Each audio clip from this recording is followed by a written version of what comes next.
very good morning to all my listeners.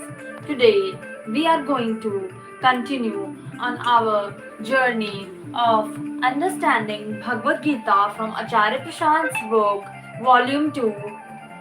And today we are going to continue with verse 2.6, which is titled as The Guru Uses Its Knowledge to Clean You Up. So let's start.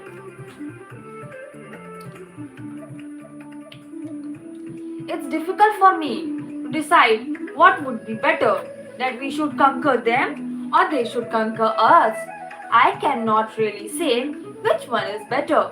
These sons of Dhritarashtra he is referring to as Dhritarashtra, just as Arjuna, being the son of Pritha, is referred to as Parth. So these sons of Dhritarashtra who stand in front of not care to live after they are slain. So Arjuna has a deep sense of attachment towards the son of Dhritarashtra. He says that if I slay them, I should not be, will we not be able to live. We should not care to even live after we slay them. So that is the level of attachment and confusion lying in Arjuna's heart. Look at the exuberance in emotion and attachment. They are those sons of Dhritarashtra who stand facing us. I will not care to leave after I have slain them. Dozens of searches. This kind of relationship And spending hours and hours trying to read and screw with your papers. This kind of relationship is seen in a very confused person. This kind of association. Krishna, I really do not know what is better, whether to slay them or get killed by them. They are the ones I love so much that I would not want to live if they are no more. That's the mark of the person who is totally lost. The state of Vibhrama, complete inner haze and confusion. So he's saying that Krishna, I really do not know what's better for me. If it will be better if I get slayed, or it will be better if they slay me. And I don't find in any value living after they are no more, after I have slayed them. So that's the mark of a person who is in complete inner haze and confusion, and this state is called Vibhrama. You remember what Krishna says when we begin here. This is verse 11. Arjuna, you are mourning for them who should not be mourned for, those who do not deserve much pity or consideration. You are bothering too much for them. You are regretting something that does not deserve any regrets. You are sorrowful for something that merits no sorrow. So Krishna is explaining the value of understanding people and deciding to mourn at them or regret their decisions. And you are Krishna is saying to Arjuna that you are being sorrowful for something that merits no sorrow. So Krishna is like basically shedding light on the deep confusion lying in Arjuna's mind, and that's the mark I said of the person in an inner haze.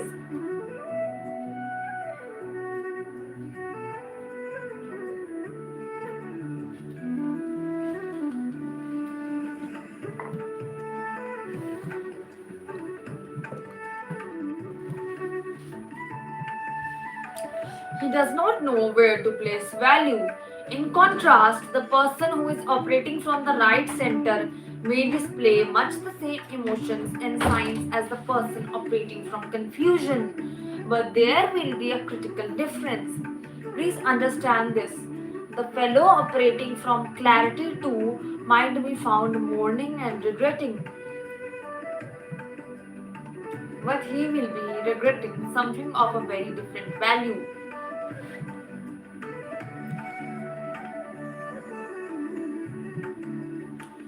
In contrast, the fellow operating from confusion too might be found regretting something, but the object of his regret will be entirely different.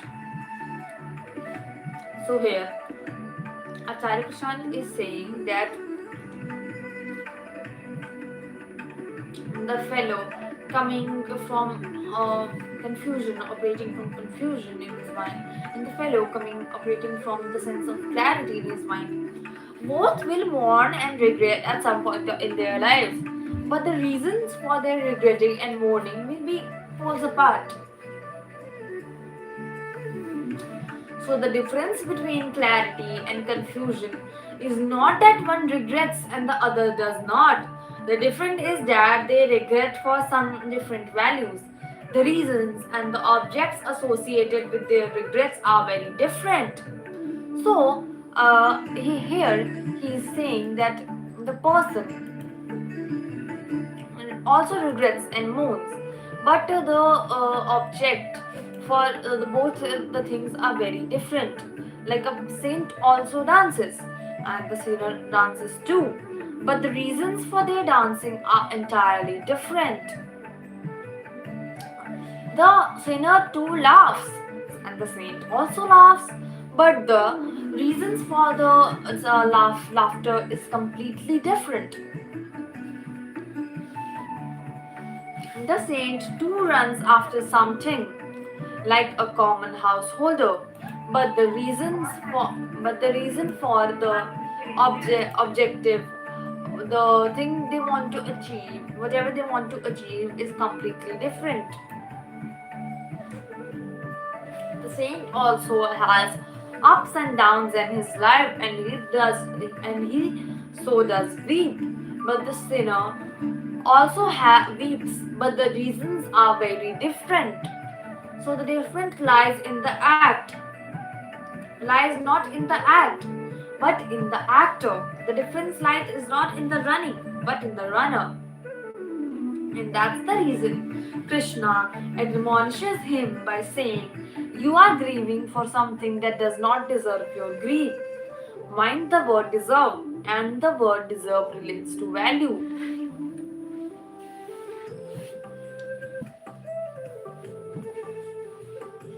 And that's the reason Krishna admonishes him by saying, "You are grieving for something that does not deserve your grief."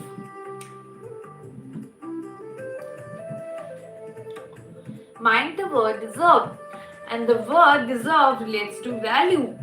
You have to see what it is in the world that is deserving of your attention, your energy, your time, your money, your dedication, and your tears.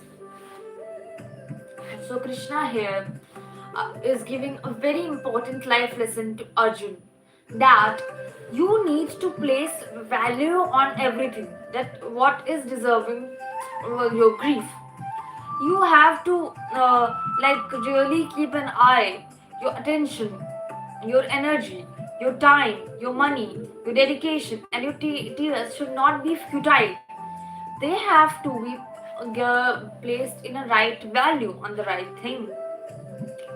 Not everything in the world deserves what you have to give. Not everything deserves to be seen. Not everything deserves to be heard.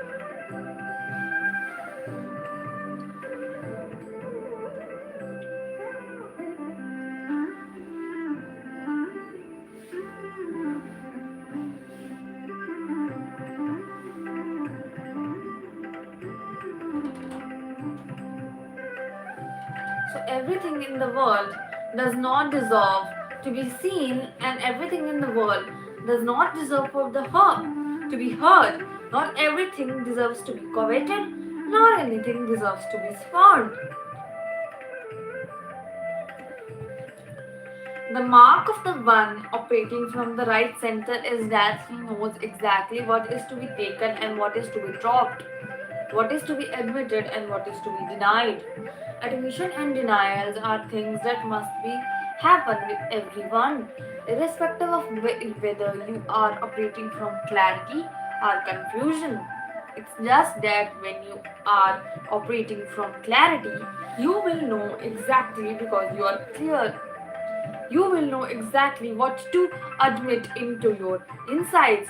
You will know when and for what to rejoice. So here, if you are operating from the right center here is clarity, of course. So you will have to give value to things that deserve your value. You have to identify them first.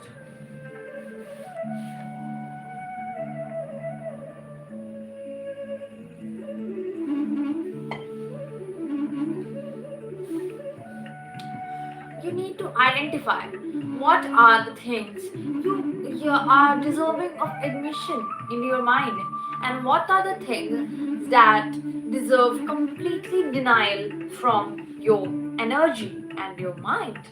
Irrespective of whether you are operating from clarity or confusion, it's just that when you are operating from clarity, you will know exactly, because you are clear. You will know exactly what to admit into your insides. You will know when and for what to rejoice. And it's not as if the fellow who is operating from ignorance and inner haze does not rejoice. He does rejoice. In fact, he could be found rejoicing more frequently than the one with clarity, what he would be rejoicing with respect to all the wrong objects and for totally wrong reasons. So the fellow who is coming from a state of ignorance and inner haze does not rejoice. He does he does rejoice. Haze does not rejoice. He does rejoice.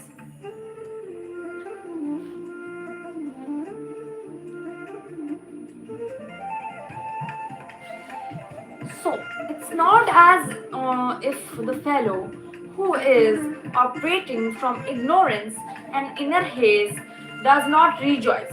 He does rejoice, and sometimes he is rejoicing more frequently than the one who is rejoicing with clarity. But he would be rejoicing with respect to all the wrong objects and for totally wrong reasons. Now, what is wrong here? Is it a thing of morality? No. Right and wrong are only with respect to your consciousness and its ultimate objective, because your consciousness desires freedom, liberation, and clarity. So, the wrongness of something is determined by the extent to which it fails in bringing you clarity. So, here, Acharya Prashant is shedding light on the that a person who operates from ignorance and inner haze doesn't mean that he does not rejoice. He does rejoice, and sometimes you will notice that he is rejoicing even more as compared to the person who is operating from a center of clarity. But the reasons of his rejoice are of complete ignorance. So what is wrong here? Is there a morality? Is a thing of morality? No, right and wrong are only with respect to your consciousness and its ultimate objective. Because your consciousness desires freedom, liberation, and clarity. So the wrongness of something is determined by the extent to which it fails in bringing you clarity. So here, Acharya Prashant is saying that the right what is we have what is the definition of right and wrong thing. So he is giving the definition of a right thing with respect to your consciousness and its ultimate objective. Your consciousness desires freedom, liberation, and clarity. So the wrongness of something is determined by the extent to which it fails in bringing you clarity. So that's the. And now let us understand about rightness. So rightness is decided by something by the extent and the ease it displays in bringing you clarity. This definition you could see state in other terms as well. Instead of saying that if the things bring you clarity, it is right for you, you could say that if the thing brings you liberation, it is right for you. If the thing brings to you selflessness, it is right for you. You could put it in many other ways, and all those ways are surely interrelated, right? Just like the same sentence translated in five languages. So here, Acharya Prashant is saying the rightness of something is determined by its capability of bringing you clarity. The definition could state in other terms as well. Instead of saying that if the thing brings you clarity, it is right for you, you could say that if the thing brings you liberation, it is right for you. So, if the thing brings liberation and freedom to you, it is definitely right for you. If the things brings you selflessness, it is right for you. You could put it in many other ways, and all those ways are purely interrelated, right? That is the first response that Krishna has to offer. All this emotional outburst and beating of the chest and welling of the eyes, rather overflowing of the eyes, Krishna is observing all this, and then he finally says, "Dear friend, dear student," that's his first response, or one of the first responses, because he has said a few things at the opening of the second chapter as well. So don't quote me wrong here. In the opening of the second chapter, too, he has said a few things, but this is amongst the first things that Krishna has to say. You are weeping for those who don't deserve to be wept for. That's all. He does not say, don't weep. He says, weeping is alright, but do you know whom to weep for? It's alright to weep. Weep buckets, but weep for the right person and for the right reason. They do not deserve your sympathy, your grief, and all this that you are offering to them. So Krishna gives a very patient hearing to Arjuna. The welling up of Arjuna's eyes, his beating his chest. He listens to all and suggests him to keep to keep his value on the persons who are to be wept for or not, who are to be given importance or not. The mark of inner delusion is misplaced value. There would be nobody here who does not value stuff, this or that. Do you value something? You do. Do you value something? Of course. Do I value something? Surely. The difference lies in the one who values. If I know who I am, then I will know what I need. The value that I accord to something will then correspond to the utility that the thing reality brings to my core. And that's the way to assign value to stuff. What is stuff? Prakriti. When I say Prakriti, I mean Prakriti. So, Acharya Prashant is here saying that the inner delusion is misplaced value. The mark of inner delusion is misplaced value to things and to people that we have in our minds. There would be no one who does not value any stuff. I value something, and you do also value something in your life. But the difference in the person acting from a sense of clarity, from the center of clarity, and the one acting from the sense of absolute ignorance is very different. If the person knows who he is, then he will also know what he needs. The value will be accorded correctly, and the value assigned to stuff from the Prakriti will be alright and lead him to the path of liberation and freedom. There are objects all around you. How do you know which one to go for? You have limited time and energy. There are so many books around you. How do you know which one to read? So many people. How do you know which one to associate with? So many movies, and you surely have few great movies as well. But which one is the great one for you? How do you determine that? That's the test of charity. That's the test of clarity. Sorry for my mistake. That's the test of clarity. So here Acharya Prashant is shedding light on in the uh, plethora of things. We have choices in this era. We have choices in various movies. We have choices in various books. But how will we decide that what will bring liberation and freedom to us. What should we read or what movie should we watch? Clothes, what clothes should we buy? Food, what food should we eat? That's what we need to understand. I got hurt. How much emphasis now, how much importance we can attach to this hurt? That's what. Oh, I got hurt. And if you will get eliminated or polished, you will get hurt. It is impossible to be polished and not to be hurt. Now, what is it that you place higher value on? The fact that you have been given a shine or luster, or the fact that you have been given a blister?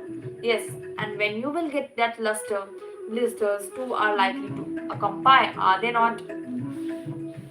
So Acharya Prashant is saying that when you are in a path of clarity, when you are acting from the center of clarity, you want to attain liberation in your life, you want to go towards path of freedom, then there you want to establish a luster on yourself, you want to shine brightly, and that brightness cannot come without blisters. You will be hurt in the process, but you need to take that hurt with full pride. So, value is everything. Knowing what is important, and I have said that a few times. Was the first question that struck me very powerfully when I was a preteen rather. So here, Acharya Prashant is sharing the experience that the question he would often ponder over when he was a preteen rather. Who am I? Came much later. But the question in his preteens was, but what is important? That time I didn't have the Vedantic insight to ask, for whom? Today, you are smart enough and you will immediately say the moment somebody says, but what is important? Very coolly, you will shoot back, for whom? I had nobody to, and probably I was too young to be taught. But this question kept looming large. What is important? How do you know important? What is important? So Acharya Prashant is saying that when he was in his preteens, the question always arrived in his mind that what is important for me. But he didn't have the Vedantic insights in his preteens, so he could not ask the right follow-up question on this. That for whom? Different things are important for different people. So, but you have that knowledge. Acharya Prashant is saying that with his effort, we have that knowledge that we can ask this question: what is important for me and the people around me? And the question of who am I came much later in his age. And that's the entire thing here with Arjuna. He does not know what is important. Would you learn what is important? Yes, then the Gita is for you. The Gita, in some sense, is a document on valuation, the subtle art of valuation. How do you value something? Value is everything. So, the main purpose of Gita is here said that you need to place the right value on everything. It is a document of valuation. It teaches you the subtle art of valuation, and value is everything. So, here comes an end to the verse 2.6. In my upcoming videos, I will continue on the remaining verses. So, if you like my effort, please show your appreciation by liking my video. Please write your feedback in comments, and please share it with your friends and family to spread the knowledge of Bhagavad Gita and help them to lead a life with a center of clarity. And please subscribe my channel for upcoming updates. Thanks a lot.